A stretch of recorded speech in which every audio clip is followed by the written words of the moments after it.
Bugun uyimizga sovchilikka borasiz ekan, dadam chaqiryapti. Agar bormaydigan bo'lsangiz hamma yo'q chuchvara bo'ladi. Bo'ldi, gap bo'lishi mumkin emas. Arslon bor, mo'tavar orada bor, uyga borib tur, hozir boraman. Endi kevalam neda? Men ham bitta qizim bor. Va eshigimda kim so'rab ketsa-chi? Mana qizimni olib chiqib yuborsam bo'lmaydi. Qalamilaman kuniga 28 pachka sigaret chekib. Kamiga so'rab chekadigan bo'lsa. Men ham juda to'lib boshim devorga urarim kelib bo'laverman jon bolam. Men ham qancha umrim qoldi qalamilaman. O'zingiz emas keyin olasiz. Endi xo'p, o'zimni dadam, bo'lajak xotinimni dadasi. Nimaqa, ko'p qatori 20 ta 25 ta mashina arenda chiqarib qo'yganman. Shulardan kelgan pullarni sanab o'tiraman. Shu qiladigan ishim dada. Mashina arendaga beradi. Bunaqa imkoniyat bo'lmaydi. Ushlab qolish kerak buni. Takiya bola. Yana meni boylik kuchyaptimi? Yo. Siz umuman boylik kuchimiz bediz aytibdi qarata. Qandaydir qizimni baxtini men siz bilan ko'ryapman-da. Ishjoyingiz bir ko'rib qo'ysak bo'ladimi? Xo'p, bo'ladi. Shuni boramiz, bo'ldi, tuga olasiz. Ijodi ko'rib tuga olasiz. Ketdingmi?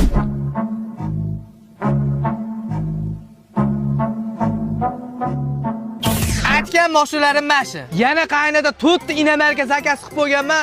Voy, iplos, pultayni qolib ketishim eslasam tuga olaman-da. Qizim, nasib bo'lish olsa ham Sardorga beraman, baxtli bo'l. Bular ham qochib ketdi-yu. O'ta ko'p pul topishim bular ko'tara olmayapti.